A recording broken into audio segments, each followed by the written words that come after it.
Hello friends, कैसे हो आप सब। तो आज हम वो टॉपिक्स कवर करेंगे जो एग्ज़ाम के पॉइंट ऑफ व्यू से बहुत इंपॉर्टेंट होते हैं। और शायद मैंने जब मैं अपनी ये आपकी बुक पढ़ा रहा था आपको, समाजशास्त्र वाली, सिद्धांत वाली, तो उसमें कुछ टॉपिक्स रह गए थे। तो मुझे लग रहा है कि इंपॉर्टेंट है, क्योंकि पेपर में क्वेश्चंस पूछता है आपसे कि भाई श्रम विभाजन के बारे में बताइए, और इसमें आप जो है यांत्रिक एकात्मकता और स्वायवीय एकात्मकता के बारे में बताइए। तो अगर डेफिनेटली वो अगर पूछ रहा है आपसे इनडायरेक्टली भी कि श्रम विभाजन बताइए हमको, ठीक है, दुर्खाइम का जो सिद्धांत है श्रम विभाजन के ऊपर, उसको बताइए, तो आप कंफ्यूज हो जाते हो कि बताना क्या है, क्योंकि इतना ज़्यादा है नहीं। श्रम विभाजन के बारे में आप क्या बताओगे, ठीक है। जैसे कि श्रम विभाजन मतलब छोटे छोटे कामों को टुकड़ों में बांट देना और फिर जो है उसको कराना, इस तरीके से। अब ये है यूरोप का, ठीक है। यूरोप में ऐसा सब होता था कि वहाँ पे औद्योगिक क्रांति जब आई थी, तो उस समय में जो लोग थे इस तरीके से काम करते थे, ठीक है। जहाँ पे पहले एक व्यक्ति सिर्फ एक काम को कर रहा था, वो काम जो हो रहा है 10 दिनों में, ठीक है। यहीं उस एक काम को 10 लोग कर रहे हैं, लेकिन उस काम को एक दिन में कर जा रहे हैं, ठीक है। तो ये क्या है, ये औद्योगिकरण है, यानी कि किसी भी चीज़ को जल्दी से बनाने के लिए इस काम का यूज़ करते हैं। इसको बोलते हैं श्रम विभाजन।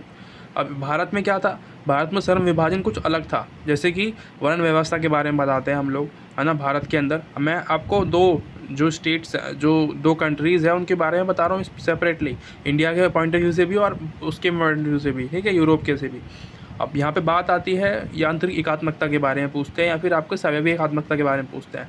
तो जब भी पूछे यांत्रिक के बारे में, तो आप यहाँ पे बताओगे कि वर्ण व्यवस्था के बारे में। इंडिया में अगर देखेंगे तो वर्ण व्यवस्था आपको याद आनी चाहिए कि वर्ण व्यवस्था में क्या होता है कि भाई जो है काम बटे हुए हैं धर्म के अकॉर्डिंग, यानी कि जो धर्म का व्यक्ति अगर ब्राह्मण है तो उसको सिर्फ काम है लोगों को बताना कि तुम्हें करना क्या है। इस तरीके से आप याद कर सकते हो, ठीक है। मतलब बाकी जो नीचे के जो है, यानी कि इसको हम शूद्र कहते हैं, दलित कहते हैं, वो लोग कौन हैं, वो लोग वो हैं जो कि उनकी सेवा करेंगे, इस तरीके से, ठीक है। अब आता है स्वायवीय एकात्मकता। यहाँ पे अब बात करेंगे हम मॉडर्निटी के बारे में, यानी कि अभी के पॉइंट ऑफ व्यू से, ठीक है। इंडिया में ये जो है वर्ण व्यवस्था, ये पुराने समय की है, यानी कि जब हमारा देश आज़ाद हुआ था, हमारा संविधान बना था, उससे पहले पहले की है। उसके बाद हमारे देश में स्वायवीय एकता आ गई है, ठीक है। स्वायवीय एकात्मकता बोलते हैं इसको। इसमें क्या है कि व्यक्ति जो है किसी भी काम को करने के लिए स्वतंत्र है, उसको जो काम अच्छा लगेगा, ठीक है, वो अपने स्किल्स के अकॉर्डिंग वो काम कर सकता है। अब इन्हीं को ही हमें जो है समझना है सही तरीके से, क्योंकि एग्ज़ाम में आपको क्वेश्चन पूछ लेगा। अब 20 नंबर का क्वेश्चन है, आप सोचिए आप कहाँ तक लिखोगे, क्या लिखोगे। तो ये पॉइंट जो है अगर आपको याद आ जाते हैं उस समय में, तो वेल एंड गुड, ठीक है। तो ये जो है आप इस तरीके से लिख सकते हो। तो सबसे पहला अब हम बात करते हैं पहले यांत्रिक एकात्मकता के बारे में, ठीक है। मैं आपको बारी बारी से बता दूंगा कि क्या क्या है। तो सबसे पहले एक रूपता पाई जाती है, यानी कि जो यांत्रिक समाज होते हैं, यांत्रिक रूप से एक समाज होते हैं, उनमें क्या होता है,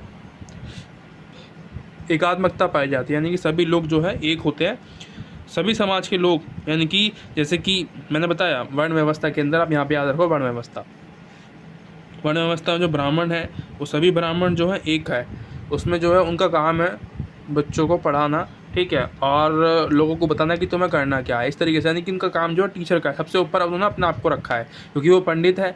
पंडित की काम जो उनका है वो पढ़ाना लिखाना, यानी कि जो पढ़ना लिखना, ऐसा उन्होंने बांट दिया। और सबसे नीचे वाला जो व्यक्ति है उसको अधिकार ही नहीं दिया गया कि वो पढ़ सके लिख सके, ठीक है। तो ये क्या है, एक रूपता पाई जाती है इन समाजों में। और क्या होता है, आवश्यकताएं सीमित होती हैं इनकी, कि भाई यही चाहिए हमको। जैसे कि मैंने बताया शूद्रों के अंदर इनकी आवश्यकता क्या होती है कि भाई खाना मिल जाए, किस तरीके से। ब्राह्मण क्या चाहेंगे कि खाना तो खा ही रहे हैं, थोड़े बहुत पैसे भी खा ले, इस तरीके से, ठीक है। आप जो है क्षेत्रों को देख सकते हो, यानी कि जो लड़ाई करते हैं उनका काम क्या है, उनका सिर्फ जितने भी महाराजा हैं उनको आप देखोगे लड़ते हुए, ठीक है। वो लड़ रहे हैं, सिंहासन पर बैठे हुए हैं और लड़ाई कर रहे हैं, इस तरीके से। मतलब राजा हैं और अपने स्थान पे बैठते हैं, जब लड़ाई होती है तो वो चल देते लड़ने के लिए। तो ये क्या है, काम बांटे हुए हैं और इनकी आवश्यकताएं सीमित है, मैंने बता दिया आपको। और समान श्रम की भावना, इसमें जो है सभी लोग एक जैसे काम करने वाले होते हैं, वही बताया मैंने भी आपको। ये एक ही चीज़ को बार बार जो है रिपीट करने हैं, तो आप जो है पॉइंट को एक्स्ट्रा कर सकते हो इस तरीके से। और यहाँ पे क्या होता है, पुराने ज़माने में आप देखते होगे कि जनसंख्या बहुत ज़्यादा कम होती थी, ठीक है, कम लोग होते थे और जो है छोटा आकार होता था समाजों का। इससे क्या होता था कि जो है हम लोग आपस में जो है मेल जोल हमारा अच्छा होता था, ठीक है।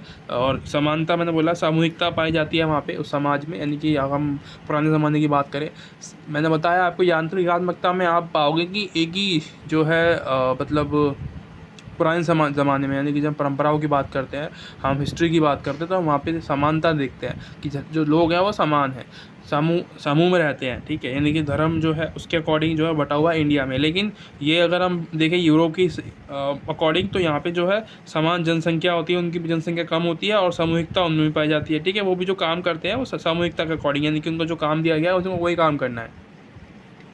पर यहाँ पे स्वाभाविकात्मकता के अंदर, थोड़ी मॉडर्निटी के अंदर आते हैं हम यहाँ पे क्या बात करते हैं, हम यहाँ पे बात करते हैं भिन्नताओं की।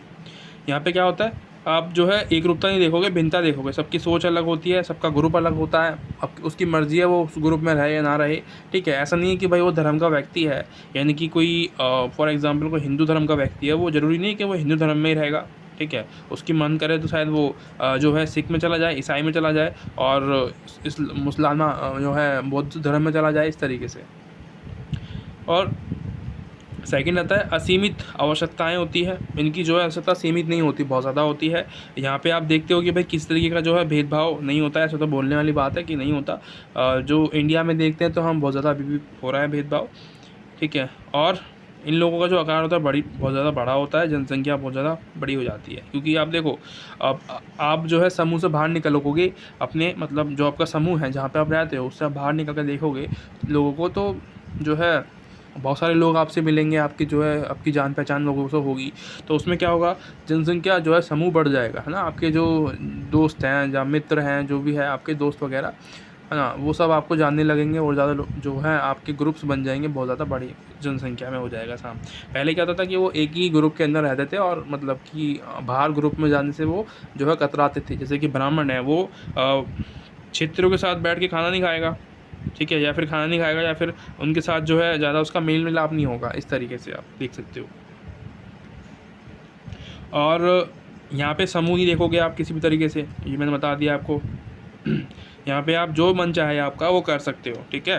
क्योंकि इंडिया में आप देखोगे संविधान है, तो आप जो है आपका जो मन करता है, जो आप काम कर सकते हो, आपको लगता है कि भाई मुझे फलाना काम करना है, ठीक है, तो मैं वही काम करूँगा, उसके अलावा मैं कुछ नहीं करूँगा। ऐसा नहीं कि किसी के दबाव में आके आप जो है समाज है धर्म के अकॉर्डिंग आप काम करोगे, नहीं, ऐसा नहीं होगा। स्वाभाविकात्मकता के अंदर यही होता है कि आप स्वतंत्र होकर काम कर सकते हो, ठीक है। कुछ नेगेटिव पॉइंट भी है, कुछ पॉजिटिव पॉइंट भी है, ठीक है। यांत्रिक एकात्मकता में कुछ पॉजिटिव भी है, कुछ नेगेटिव भी है। नेगेटिव क्या है कि भाई यहाँ पे धर्म के अकॉर्डिंग जो है काम बांट रखे हैं, और पॉजिटिव क्या है कि भाई यहाँ पे जो है लोग समूह में रहते हैं और जो है एक दूसरे का साथ देते हैं मुसीबतों में। यहाँ पे नहीं देते हैं स्वाभाविकात्मकता के अंदर। आप मॉडर्निटी में देखते हो अभी आसपास में कि भाई जो लोग हैं वो एक दूसरे के साथ खड़े नहीं होते आप, है ना, कोई पिट रहा है तो पिट रहा है, इस तरीके से आप देखते हो समाज को। तो ये हो गया हमारा कंप्लीट, ठीक है।